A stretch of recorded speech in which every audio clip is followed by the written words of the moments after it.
Dissabte, el paratge natural de la Manguilla es va convertir en una pista de cross, un escenari ideal per a fer esport i disfrutar de la natura. Corredors de tota la comarca i de totes les categories participaren en esta primera edició. Fins a 100 inscripcions ha tingut esta carrera, un esport que té aficionats de totes les edats, com Álvaro i Vicent, que són dels més joves del circuit. Quasi no parlen, però ja són capaços de córrer un cross. ¿Cuántos años tienes? 3. ¿Y qué has hecho hoy? ¿Qué has venido a hacer? ¿Qué corrillo? ¿Cuántos años tens? 3 3 anyets tens? I què has fet? Pues correr. Molt bé, i t'has cansat? Sí. Bueno, però eres un campeó, a que sí? Molt bé. Altres ja són corredors més experts.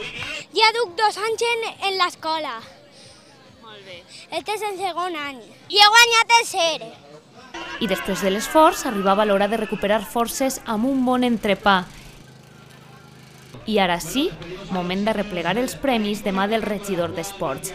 Sebastià Tamarit va destacar l'afició a l'atletisme que hi ha en la Pobla. No pot fracassar mai, aquest esport, perquè és que des de xicotinius ja els pares es influïxen i es van ficant aquesta coseta d'anar a córrer i a les diferents carreres que anem, tan populars com ara això del primer cross, me llama l'atenció veure tan xicotinius, tan xiquets com xiquetes. Este primer cross comarcal ha estat organitzat per l'Escola d'Atletisme amb les escoles de competició del Camp de Túria. De lo que se trata es de fomentar el deporte y no solo es correr carreras populares. Está la pista, estan els crossos federats, està la l'hivern, la pista coberta, que molta gent diu això que és pista coberta.